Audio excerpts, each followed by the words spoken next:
Hi, my name is Stanislav Kostyuk, and this is Farlands, a series about video games and video game design. Today, I would like to talk about the relationship between the player and the game through controls.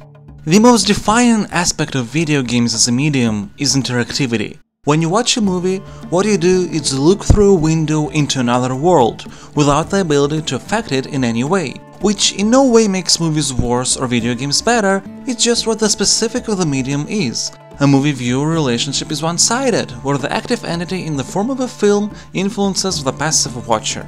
Video games, however, offer not just a window into the world, they offer agency there, making the player an active participant as well. And the connective tissue between the real world and the virtual one is controls. Mouse click, finger swipe, button tap, analog stick push, and so on. Your actions influence what happens in the game. Originally, the goals of controls were just to make sure the actions you want to do are performed in appropriate response time. You press right, Mario goes to the right. You press jump, Mario jumps. If developers wanted to invoke feelings or emotions, they use more traditional tropes borrowed from other mediums like books and movies. But as time passed, people realized that rules and mechanics, and that includes controls, open up tons of possibilities in terms of building emotional connection between you and the game, as well as pushing the narrative in unique ways. One of the simplest examples of connection through controls is the oftenly used multi-tap mechanic. When a character needs to apply a lot of strength to do something, usually the player must tap a button as quickly as possible to also get a feeling of trying hard to apply force. However, this is not the limit of emotional bonds one can build via controls, and in this video I'm going to look at several games that explore the power of what we can do through interaction. We start with Brothers, A Tale of Two Sons. I would love to talk about it without spoiling the ending, but I can't. So if you haven't played the game and don't want to be spoiled, please skip further ahead, there's a timestamp in the description.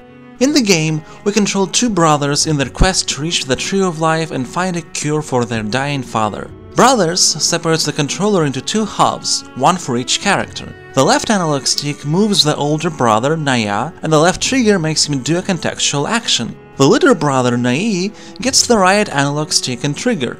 Both brothers have unique abilities. For example, the little brother can walk through small gaps, while the big brother can pull huge levers. Naya also helps the little brother jump to a high ledge, and most importantly, helps him swim as Nai is afraid of water due to traumatizing events in the past.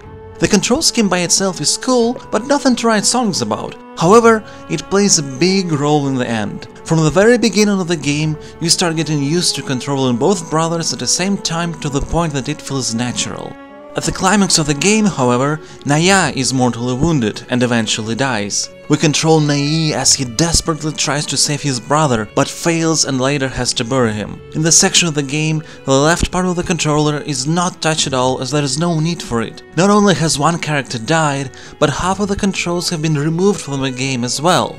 But the best moment is at the very end of the game. As Nai races with water from the Tree of Life to save his father, he encounters a place where he needs to swim through. Nai is still afraid of water and can't do it on his own. Throughout all the rest of the game, his older brother helped him, and as players think how to get past this moment, suddenly they get an epiphany. What if they press the older brother action button? And it works! When you hold the left trigger, Naya gives spiritual guidance to Nai, making him overcome his fears and get to the end of the journey. Later, we encounter obstacles that Nai wouldn't be able to do without Naya, but the spiritual guidance of the older brother helps here as well. This is so touching and emotional, and the effect is achieved by strongly integrating controls into the experience to create a feeling of loss, followed by inspiration and triumph over fears. If Brothers is about forming a bond to the characters you control directly, The Last Guardian is all about creating and developing a relationship between a boy, controlled by you and therefore your extension, and a beast named Trico, which you don't have direct control over. There are many mechanics and wonderful moments present in the game that strengthen that bond and make you really care for the feathery creature, but for the purposes of this video, we're just going to talk about those that influence the way you control the game. You control the boy by traditional video game means. Move with the left stick, rotate camera with the right, and perform different actions like jumping, crawling, pushing, grabbing with the buttons. And while Trico has a mind of his own, you still can interact with him. The basic interaction is through the R1 button. Press it to call Trico. Of course, it will not always work. At first, Trico does not respond very well to your calls. But as time goes on and you strengthen your bond, he will run to you pretty much as soon as he hears you. There are commands that you can give to Trico as well, and the interesting thing about them control-wise is that they basically mimic your actions. Hold R1 and move left stick and you will ask Trico to go a certain direction. Hold R1 and press the crawl button and you will ask Trico to sit down, and so on. Eventually, you'll get to the point when Trico will actually do exactly what's needed without even being asked. It's a wonderful evolution of a relationship that has to be experienced firsthand. And while Trico is not a directly controlled entity, because of the means to try and control him mimic the voice, you feel how the bond gets stronger through controls, that Trico gets more and more responsive, and as time goes on you don't have to ask as many times to do something or do as many corrections.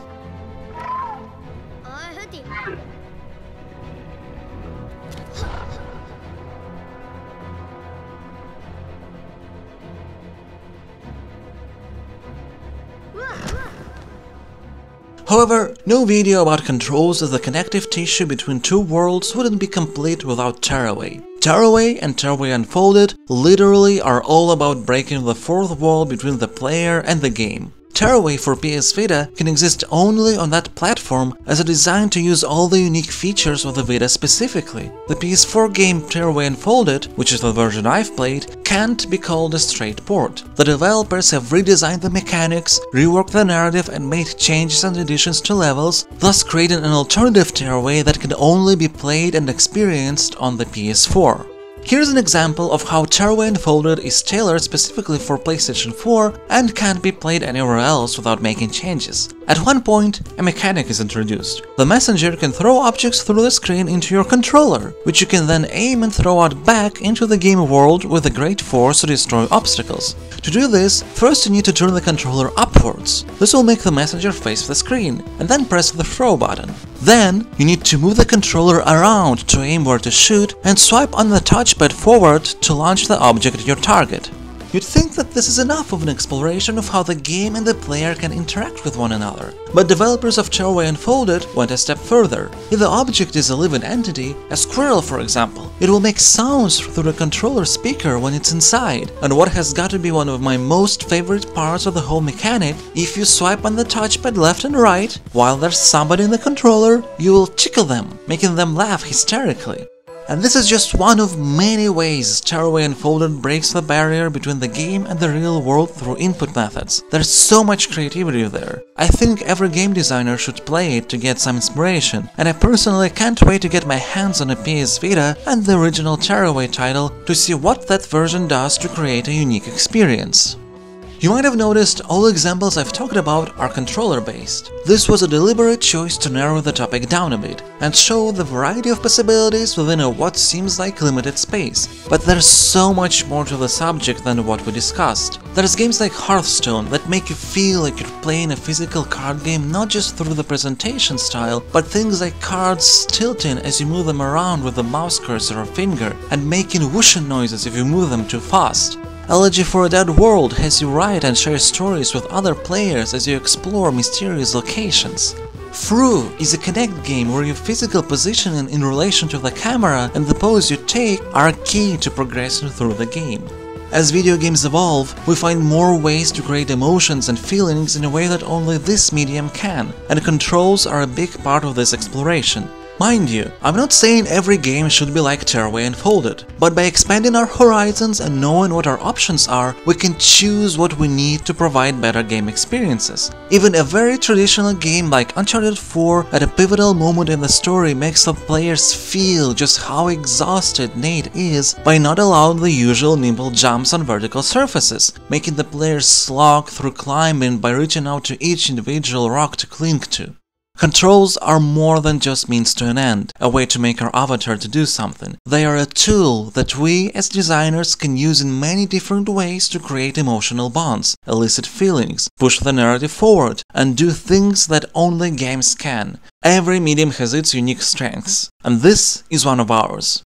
Thank you all for watching. If you enjoyed the video, please like and subscribe, and feel free to leave any comments below. I'd be very interested to hear your stories about games where the way you control had a direct impact on your emotions. And if you'd like, consider supporting my work on Patreon. A special thank you goes to my first patron, Paolo Di Stefano. It is very appreciated. Thank you very much.